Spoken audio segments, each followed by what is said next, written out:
Primera de Corintios 10, 23. Todo me es lícito, pero no todo conviene. Todo me es lícito, pero no todo edifica. Ninguno busque su propio bien, sino el del otro. De todo lo que se vende en la carnicería, comed, sin preguntar nada por motivos de conciencia, porque del Señor es la tierra y su plenitud. Si algún incrédito os invita y queréis ir, de todo lo que os ponga delante, comed, sin preguntar nada por motivos de conciencia. Mas si alguien os dijere, esto fue sacrificado a los ídolos, no lo comáis, por causa de aquel que lo declaró y por motivos de conciencia, porque del Señor es la tierra y su plenitud. La conciencia, digo, no la tuya, sino la del otro. Pues ¿por qué se ha de juzgar mi libertad por la conciencia del otro? Y si yo con agradecimiento participo, ¿por qué he de ser censurado por aquello de que doy gracias? Si pues coméis o bebéis o hacéis otra cosa, hacedlo todo para la gloria de Dios. No seáis tropiezo ni a judíos ni a gentiles, ni a la iglesia de Dios, como también yo en todas las cosas agrado a todos, no procurando mi propio beneficio, sino el de muchos, para que sean salvos. Buscamos en 2 de Corintios, en esta ocasión capítulo 1, versículo 15. Con esta confianza quise ir primero a vosotros para que tuvieseis una segunda gracia, y por vosotros pasar a Macedonia, y desde Macedonia venir otra vez a vosotros y ser encaminado por vosotros a Judea. Así que al proponerme esto, usé quizá de ligereza, o lo que pienso hacer lo pienso según la carne, para que haya en mí sí y no. Mas, como Dios es fiel, nuestra palabra a vosotros no es sí y no.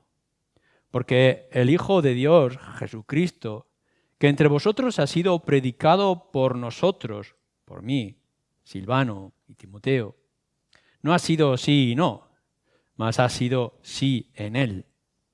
Porque todas las promesas de Dios son en el sí y en el amén, por medio de nosotros, para la gloria de Dios. Protejamos nuestro evangelio, el evangelio de nuestro Señor Jesucristo. Esta es la idea, o al menos una de las que se puede desprender en pasajes como este. Y esta idea que vamos a mirar en esta hora es algo que ya se pudo hacer de manera diferente, pero con el mismo sentido, como hemos leído en 1 de Corintios 10 y en tantos otros pasajes, donde Pablo tiene que hablar acerca de su propio testimonio para defensa del mismo evangelio. Ya lo decíamos el domingo anterior y tenemos que continuar como lo hace Pablo en su carta. Pablo continúa preparando su viaje a la iglesia de Corinto y poner o exponer su propia defensa del ministerio. Ya nos ha dicho en el versículo 12 al 14 de cómo su conciencia está tranquila y hay un orgullo en él, una gloria de saber que los que están en Corintio lo pueden conocer y que así él lo ha querido manifestar. En 1 de Corintios ya hemos leído de esa confianza de saber que está haciendo las cosas según Dios. Pero en estas líneas que tenemos delante de nosotros y perseverando en este tema, hay 5 cosas al menos que considero que son importantes para nuestra propia vida en la experiencia o en la sugerencia que hace Pablo. 5 cosas que yo quisiera destacar en esta mañana. Lo primero es que debemos de ser conscientes, cada uno de nosotros que decimos ser cristianos, de que nuestros actos y nuestras actitudes cotidianas pueden afectan incluso a lo más esencial del Evangelio, al Evangelio mismo. ¿Cómo es esto? Bueno, Pablo ya ha dicho que en su propia vida y circunstancias ha tenido un deseo, un anhelo de estar con los corintios. Quizá incluso ya había hecho una visita anterior, porque podemos ver cuando buscamos todo lo que es su diario de viajes y de cartas.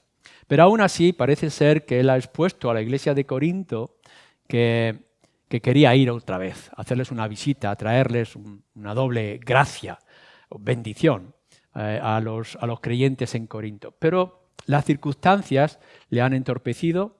En 1 Corintios 16 nos dice cómo tenía él intención de hacer estas cosas y podría ver o no si podría ir a hacer ese viaje.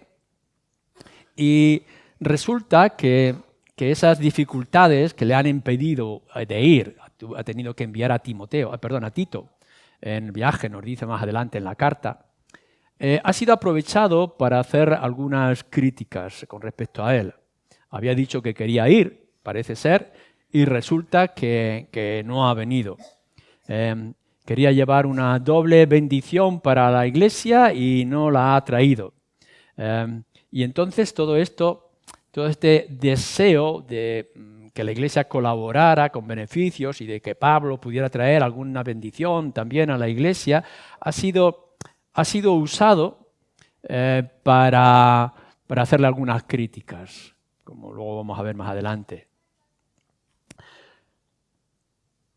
Todo lo que uno pueda hacer y todas las decisiones que uno pueda tomar pueden ser usadas y pueden afectar en nuestra relación con el Señor y también nuestra relación con el Evangelio y a la luz de todos los demás.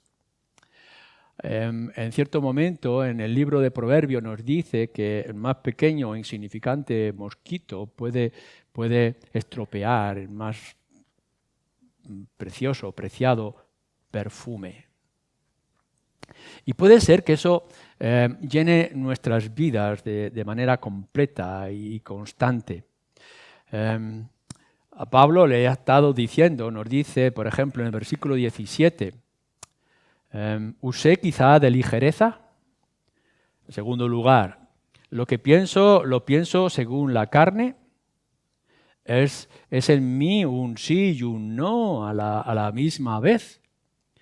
Y entonces algunos están diciendo, mirad, fijaros cómo Pablo habla de manera ligera cuando dice las cosas y en realidad luego no las cumple. Fijaros como en Pablo hay un sí, pero que luego es un no, y un no cuando luego es un sí.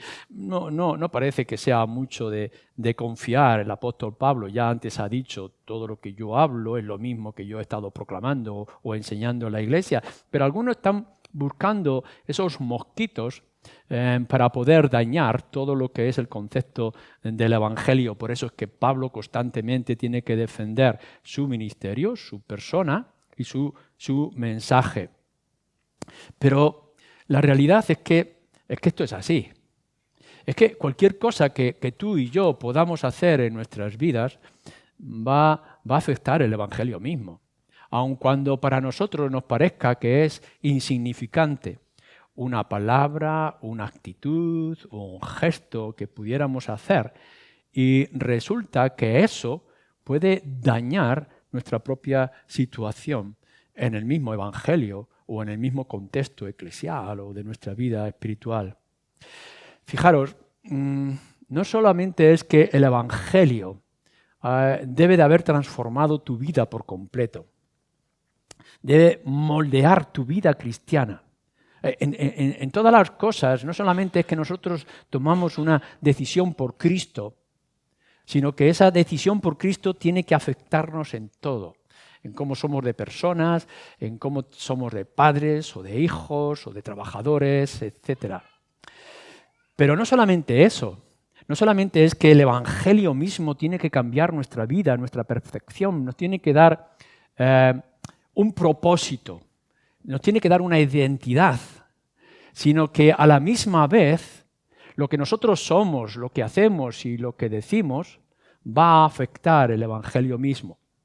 No podemos ser ambiguos en nuestra manera de ver todas las cosas que tienen que ver con el Señor, ni podemos ser ambiguos o variables. A Pablo se le estaba acusando, sin razón, pero se le estaba acusando. Pablo va diciendo que va a hacer algo, pero realmente no lo hace. Claro, así como nosotros podemos confiar en este evangelio que Pablo va proclamando. Y la verdad es que esto puede ocurrir. Es decir, que nosotros podemos estar diciéndole a la gente el evangelio lo más glorioso y cambia vidas, y en cambio nuestra vida no cambia. O que quizá nuestro carácter, nuestra manera de hablar, esas críticas, murmuraciones, esos actos incorrectos que a veces parecen que son imperceptibles a los ojos de la gente, pero que todos están observando cómo actuamos y cómo hacemos, puede crear barreras, poner velos y distancias con respecto al evangelio que después nosotros queremos proclamar. Por supuesto que el evangelio nos dice que no podemos ser carnales, pero aquí a Pablo le están diciendo, es que Pablo está pensando de forma carnal. Es decir, las cosas le vienen por su sentido, por sus emociones, por su corazón, o están gobernadas por el evangelio mismo. Y lo que es una crítica injusta con respecto a Pablo, ¿no pensáis que a veces puede ser una crítica justa con respecto a nosotros? Que en lugar de hacer las cosas, aunque nos perjudiquen, a la luz de las Escrituras, las hacemos por nuestras emociones. Y que en lugar de actuar en el Espíritu, estamos actuando en la carne. Y claro, cuando decimos que tenemos el Espíritu de Cristo y que el Espíritu nos gobierna, y así debería de ser, en lugar estamos mostrando que nos gobierna nuestro mal genio, nuestro carácter, o nuestras imaginaciones, o nuestros deseos, es decir, la carne, en lugar del Espíritu. A veces somos muy ligeros a la hora de dar una prueba, una muestra, un sí. Enseguida podemos estar tomando decisiones o haciendo promesas que luego no cumplimos. Así, nuestro sí en realidad es un no, y un no es un sí. Pablo va a decirnos que no, mi sí es sí, mi no, es sí y amén. Pero en muchos casos en nosotros tenemos mucha ligereza a la hora de hablar.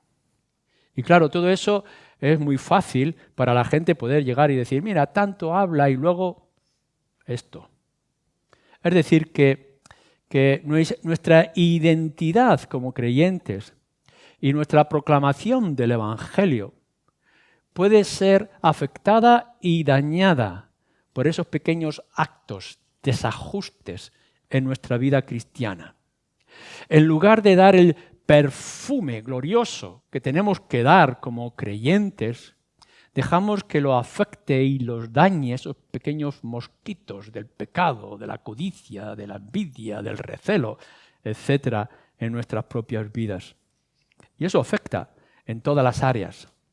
Porque afecta en, queremos hablar a nuestros hijos o a nuestros padres o a nuestros familiares del Evangelio, pero en otros momentos nos pueden estar diciendo, consumes tu vida delante de programas de televisión que son inadecuados.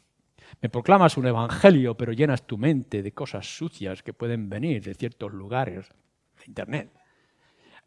Me reclamas que vaya a la Escritura o que vaya a la iglesia a escuchar el evangelio y te veo en los lugares inapropiados y con actitudes inadecuadas. Y uno empieza a decir, ¿qué evangelio, qué persona o qué mensaje es este? Es decir, pequeñas cosas que para nosotros pueden ser desapercibidas o normales y cotidianas, puede ser el tropiezo para el propio evangelio. Así que nuestros actos pueden afectar al evangelio mismo en nuestra vida diaria. Lo segundo que tenemos que considerar siempre nosotros como creyentes es que los críticos que están a nuestro alrededor siempre están dispuestos, están al acecho para utilizar cualquier debilidad, cualquier asunto en que nosotros podamos tropezar. Es decir, enseguida vendrán todos los que están a nuestro alrededor buscando cómo acusar, cómo murmurar, cómo dañar. Esto le pasaba al Señor Jesucristo. Podemos ver cómo entre medias de todos aquellos discípulos que le buscaban al Señor Jesús siempre había algunos escribas y algunos fariseos que estaban buscando alguna cosa y estaban buscando poder atentarle o que cometiera algún error en su enseñanza o en su actitud para poder atacarle y acusarle. De la misma forma que se estaba haciendo con el Señor Jesucristo, se va a hacer con nosotros. El mismo Evangelio nos pone en el frente de la sociedad en la que estamos viviendo, como le estaba ocurriendo a Pablo. No es el de un mero profesional, que uno va y da su tarea y luego a nadie le importa cómo vive su vida, que puede ser un buen médico, o puede ser un buen político, o puede ser un buen sociólogo o un buen empleado en la tienda, pero luego a nadie le importa lo que pueda ocurrir en su casa o en su vida. Pero con respecto al Evangelio no es así, porque tenemos al gran acusador, que es Satanás. Y él está buscando cualquier cosa en tu vida y en la mía para poder decirle al mundo, ¿ves? ¿Ves lo que está ocurriendo? Y nosotros nos vamos a encontrar a lo largo de nuestra vida personas que son así. Es decir, tú no eres una persona anónima si tienes una fe genuina en el Señor Jesucristo. Si eres creyente y has puesto tu identidad en el Señor Jesucristo, es decir, te identificas como cristiano en todo lugar, casi es como si lo llevaras en tu carné de conducir, en tu carné de identidad, en el pecho o en la frente. De todas formas, en todo momento y en todo lugar, tú estás diciendo que eres cristiano. Pero por el hecho mismo de identificarte como cristiano, tienes al gran enemigo que está buscando algo para poder manifestar las manchas y el error del Evangelio. Esto es una realidad que lo vemos muy claro en el libro Apocalipsis. Satanás no puede destruir el Evangelio. No lo puede destruir. Es decir, el Señor ha establecido un plan y ese plan se va a cumplir. Pero lo que Satanás sí puede hacer es destruir la luz del Evangelio que eres tú y soy yo. Es decir, puede quitarle el sabor a la sal que debemos de ser cada uno de nosotros, los creyentes.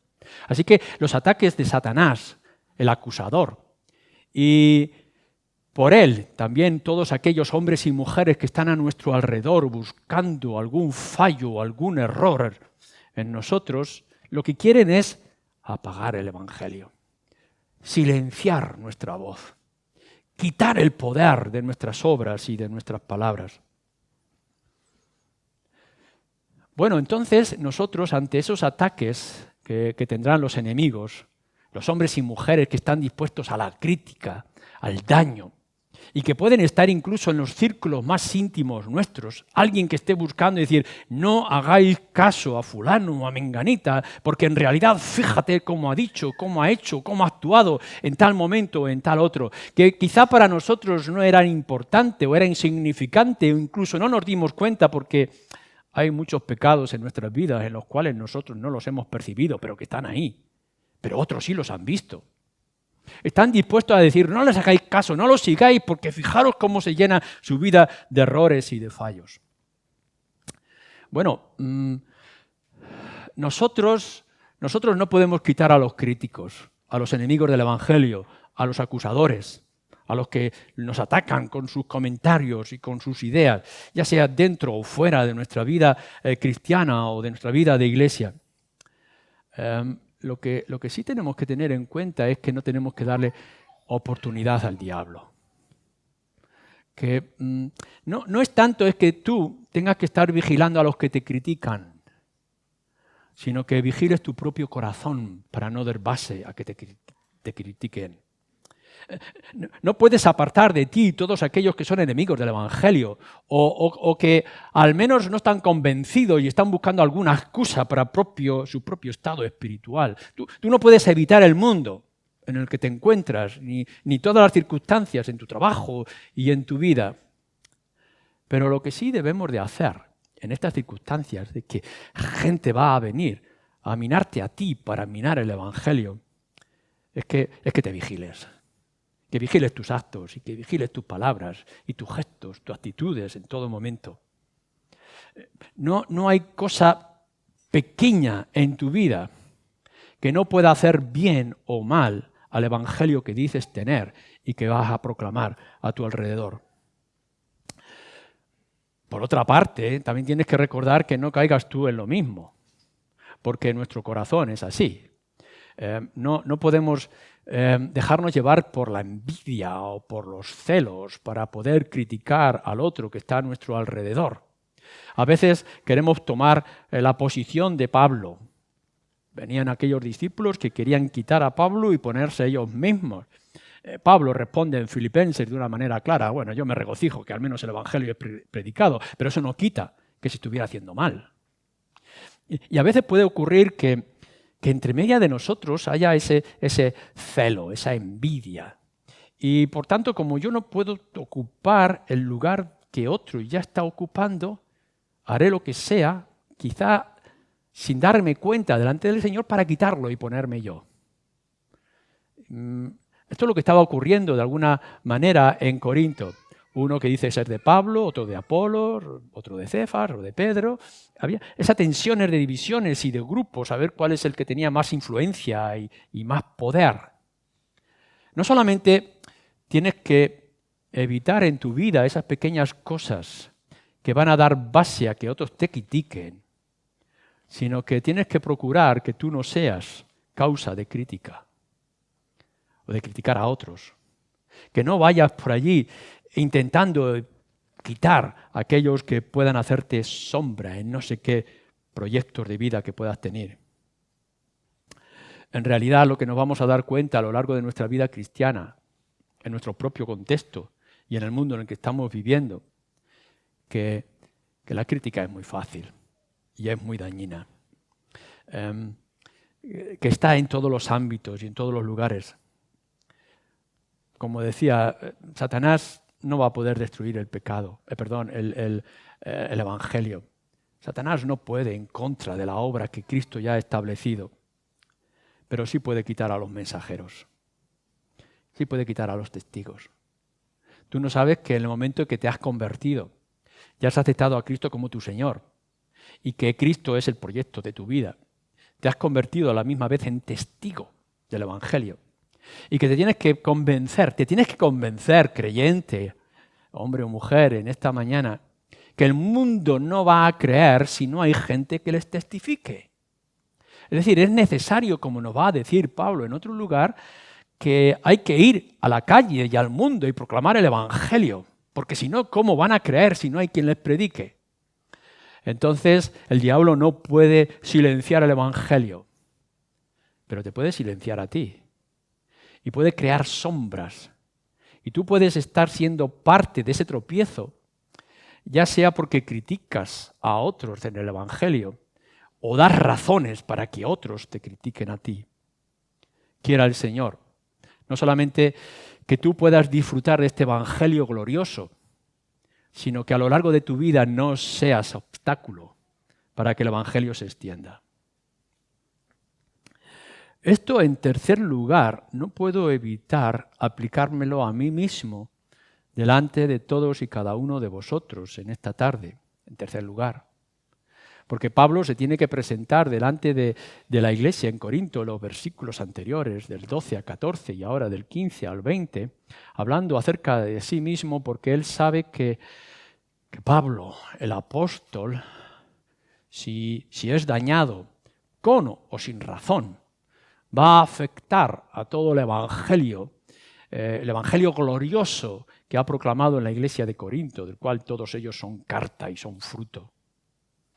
Yo estoy en la misma posición, no porque yo sea apóstol, ni yo sea ni siquiera sombra de Pablo, pero creo que es importante, es esencial, que aquellos que estamos en este lugar o que dirigimos de alguna manera todo el contexto del evangelio, seamos todo lo justo posible y que vosotros exijáis que esto sea así para que en ninguna manera el evangelio sea dañado. En otras palabras, si veis algo en mí que sea criticable, si veis algún pecado que sea condenable en mi vida, si veis que hay en mí inestabilidad, si hay variedad cuando yo digo que es un sí, cuando realmente es un no, o cuando yo quiero actuar con una firmeza y vosotros veis que hay superficialidad, debéis de venir a mí y debéis decírmelo. No podemos permitir, no debéis de permitir que yo esté proclamando un evangelio y no esté viviendo el evangelio. No debéis de dejar, si así lo percibís con vuestro entendimiento y vuestros ojos, que estoy acumulando o teniendo alguna actitud en mi vida que pueda hacer inestable el evangelio. No con eso es que levantéis críticas o murmuraciones, sino que yo os rogaría que vengáis enseguida e intentéis frenar mi actitud o mi comportamiento, porque ninguno de nosotros somos esenciales, aun cuando podamos ser útiles. Pero quiera el Señor que en ningún momento mi vida sea un obstáculo para nadie, ni para el Evangelio. No solamente es que vengáis a mí, si veis algún error, algún mosquito en mi vida particular que dañe el perfume de este evangelio que proclamamos cada domingo. Pero no solamente que me lo digáis, sino que oréis. Que si veis debilidad en mí, que la hay, y descubrís algunos de esos pecados que están en mi mente y en mi corazón, que oréis y supliquéis al Señor, porque no solamente es el evangelio que proclamamos, sino la vida que vivimos de este evangelio. Debéis de exigirme a mí, con misericordia, con paciencia, pero debéis exigirme a mí, en mi persona y en mi vida, una relación completa con el Evangelio. Que mi vida privada sea igual de luz que mi vida pública. Cuán horrible es cuando descubrimos que ha habido hombres que han estado proclamando un evangelio glorioso y que incluso algunos se han convertido y han vivido vidas obscenas. Cuán daño se ha hecho y se hace al evangelio. Quiera el Señor que haya una iglesia como vosotros que ora y me exhorta en lo que sea necesario para que esto no ocurra en medio de nosotros. Así que debemos de ser conscientes que hay críticas y que podemos ser causa de esas críticas por nuestro comportamiento. ¿Cuán dispuestos están los enemigos del Evangelio de una forma y otra para dañarlo? ¿Y en qué posición fácil podemos encontrarnos algunos de nosotros en esa situación? El diablo ha conseguido muchas victorias. No ha destruido el Evangelio, pero ha conseguido muchas vergonzosas victorias. Y tenemos que rogar al Señor que no ocurra entre nosotros. En cuarto lugar, otra de las cosas que podamos ver es cómo hacemos nosotros la defensa o la justificación de nuestra vida, de nuestro comportamiento y la proclamación del Evangelio. Pablo, en este contexto, ya había hablado en el versículo 12 acerca de su conciencia.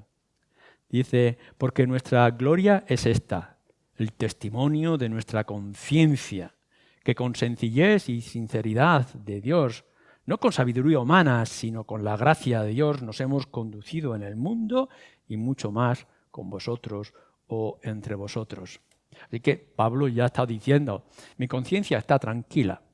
Y en algunos otros lugares, a lo largo de sus cartas, Pablo tiene que estar diciendo, mi conciencia está tranquila. En el capítulo 10 de Primera de Corintios está hablando de la conciencia, pero cuidado con esa conciencia también.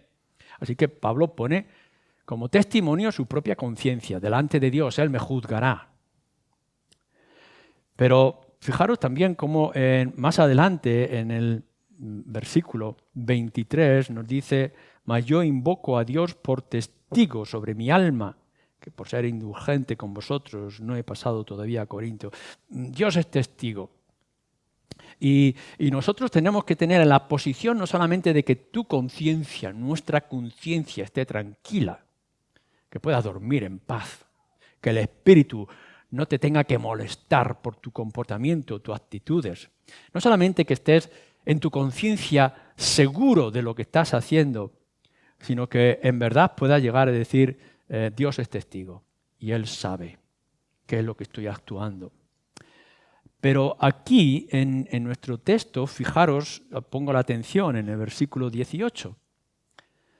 Mas como Dios es fiel, nuestra palabra no es en sí y no, sino que nuestro sí es sí y el no es no, con el mismo caso de Dios, que lo que ha prometido, dice más adelante, Él lo cumple.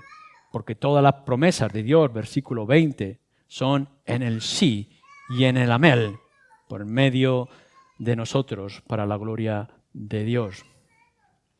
Como Dios es fiel, así nosotros, dice Pablo, somos fiel. Y esta es la actitud que Pablo tiene que presentar.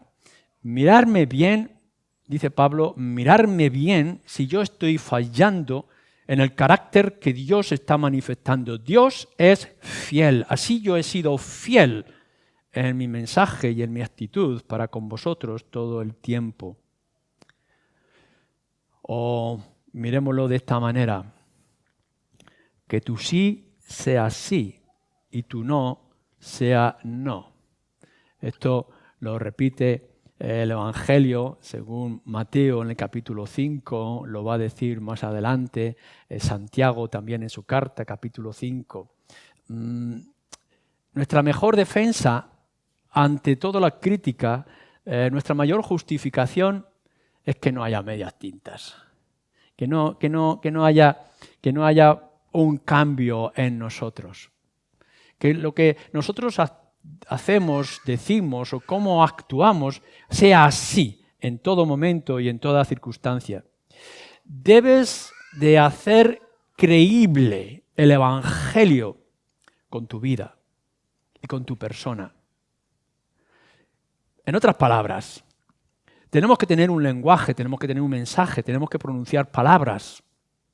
Pero nuestro mensaje y nuestras palabras tienen que ser apoyados y soportados con nuestros hechos. Que la gente pueda ver y pueda escuchar las mismas cosas. Es decir, que cuando tú vas y dices a alguien, soy cristiano, no haga falta que tú lo tengas que defender, sino que la gente vea que en realidad eres cristiano. Tu sí tiene que ser sí con respecto al Evangelio y tiene que ser no con respecto al Evangelio, en tu propia vida y en tus propios hechos. Debes de no solamente hablar con una convicción, con unos dones del habla, con un carisma, sino que además ese carisma, esa actitud, ese comportamiento tiene que estar en tu vida en todo momento, e incluso en los que a ti te parece que son más personales y más íntimos en tu vida diaria. A veces sabemos que la gente no puede encontrar errores ni grietas en el Evangelio que proclamamos. Simplemente tenemos que llegar y decir, mira la vida de Cristo. No nos anunciamos a nosotros mismos, sino a Cristo y a Él crucificado. Tenemos que decir a la gente, no soy yo, sino es Cristo. Es el Evangelio, ir a la Escritura. Pero la gente no va a ir directamente a las Escrituras, ni va a entender a Cristo si tú eres el obstáculo y eres la barrera. Tiene que haber un sí y un no. Es decir, de la misma manera que tú puedas llegarle al mundo y decirle, mi conciencia está tranquila y Dios es testigo de que esto es así, tienes que ir a la gente y decirle, oye, mira, en todo momento mi sí es sí y mi no es no. No hay ningún tipo de contradicción. Es verdad que el Señor puede poner barreras y puede hacer cambios, pero que no sea por tu inactitud o tu vida variable, sino por las obras del Señor. Claro que el Señor puede entorpecer y puede impedir algunas de las promesas que tú puedas haber hecho, pero que no digan es porque sus palabras no es adecuada, él no cumple lo que promete, es un sí, a veces un sí, su no, a veces es un sí. Nuestra propia defensa del Evangelio, de lo que proclamamos y lo que vivimos, es nuestra propia vida. ¿Por qué no decimos más a menudo a la gente, ve mi vida, para que puedas ver cómo el Evangelio funciona? A veces, a lo mejor, estamos demasiado empeñados a que vayan a otros, y que vayan a las biografías, y que vayan a los libros. ¿Por qué no nos hacemos nosotros las cartas del Evangelio?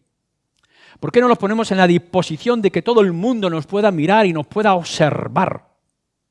Pueda oír nuestras conversaciones, puedan saber qué programas de televisión vemos, dónde viajamos en Internet, cómo negociamos con nuestras cuentas bancarias, qué actitud tenemos con la gente, qué murmuraciones o no hacemos con respecto a todo lo que está a nuestro alrededor, para que pueda decir la gente, no hay ninguna excusa, y puedan llegar y decir, el Evangelio funciona.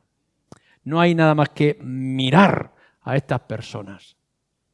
Yo recuerdo de haber leído la biografía, en una de las biografías de alguien contaba, le preguntaban a un hombre que había estado en la calle, viviendo en la calle, un vagabundo, con algún tipo de problemas, etc. Y le habían dado testimonio y se había convertido. Y a este hombre le preguntaban después, ¿de qué te has convertido? ¿Cómo te has convertido? ¿En quién te has convertido? En el Cristo de Tom.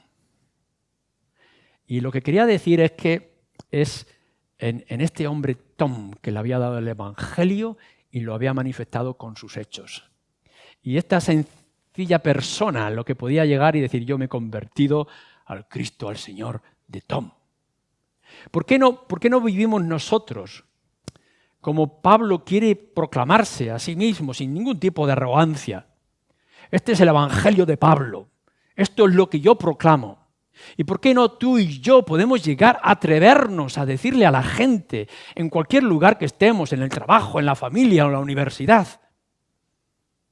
Esto es lo que Cristo hace. Esto es como Cristo obra. Mirad cómo me ha transformado.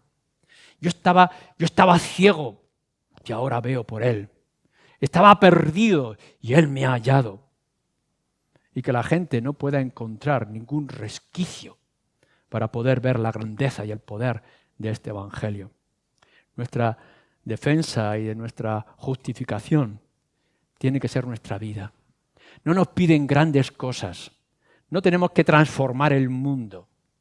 Simplemente dejar que este Evangelio que decimos tener fluya por todos los poros de nuestro ser. Y en quinto lugar, lo que sí nos está diciendo Pablo en sus últimos versículos en este contexto es que la predicación del Evangelio es sí a sí, y no, el no es sí y es amén en las promesas de Dios. Lo que nos presenta es acerca de nuestro Señor Jesucristo, porque el Hijo de Dios Jesucristo, que entre vosotros ha sido predicado por nosotros, por mí, Silvano y Timoteo, no ha sido sí y no, mas ha sido sí en Él. Porque una de las cosas grandiosas que ha transformado nuestra vida y que nos ha traído convicción y que es la esperanza del mundo y de la gente, de los hombres y mujeres pecadores, es la unicidad, el poder único del Evangelio de nuestro Señor Jesucristo. Estamos escuchando muchas veces que la gente dice, bueno, Cristo es el Salvador, pero bueno, quizá aquellos africanos o aquellos que viven en los montes perdidos puedan encontrar el camino. Dios es misericordioso y podrá salvar de otras formas. Seguramente Dios tendrá paciencia con unos y con otros y nosotros tenemos que llegar al mundo y tenemos que decirle a la gente, no hay otro camino que nuestro Señor Jesucristo. No hay otro nombre dado a los hombres en el cual podamos ser salvos, sino nuestro Señor Jesucristo. Que cuando Dios ha dicho que quiere salvar, lo que ha puesto es el único camino, que es el Señor Jesucristo. Y tenemos que tener esa convicción de que no es que seamos unos fanáticos o unos ciegos, sino que somos unos convencidos de que Dios quiere salvar a pecadores, pero que ha decidido salvar a los pecadores con el Señor Jesucristo. Y lo ha hecho de manera definitiva y contundente. Es decir, que no está diciendo, bueno, Jesús es el camino de salvación, vamos a ver si tú te portas bien y si tú cumples con los requisitos o das los pasos adecuados o haces tus rituales religiosos. No, lo que nos está diciendo es ríndete porque Él lo ha hecho todo. Déjate en sus manos porque Él es todo lo completo. Cuando Dios manifiesta toda la grandeza de su justicia que condena a los pecadores, porque condena el pecado, y ha dicho que hay un lugar terrible para aquellos que no se han arrepentido y que no han cambiado sus vidas. Y nos deja en esa situación de desesperación porque nosotros no podemos alcanzar las demandas justas de Dios. Nos está diciendo, aquí pongo a mi Hijo, en Él yo estoy satisfecho. Si tenéis a mi Hijo Jesucristo, todos vuestros pecados serán perdonados. ¿Veis la contundencia del Evangelio?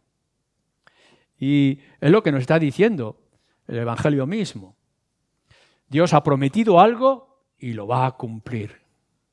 Es decir, que ha dejado a su Hijo venir al mundo para cargar sobre sí los pecados de todo su pueblo, de todos y cada uno de los que son hijos suyos, para llevarlos de una manera definitiva y segura al reino de los cielos. Por tanto, no hay medias tintas. Pablo no ha llegado a los corintios y les ha dicho, bueno, pues mira, entre todas estas filosofías o religiones del judaísmo o del paganismo, o de tantos otros dioses, ideas que pudieran haber, filosofías que pudierais tener, la mejor es la del Señor Jesucristo. No. Él dice, todo esto es locura, todo esto es ceguedad. La única opción es Cristo. Yo solamente quiero que el mundo sepa Cristo y a Él crucificado. Y se hace único, y se hace aborrecible, y se hace criticable, porque no solamente es que está dando un nombre, sino una convicción de parte de Dios mismo.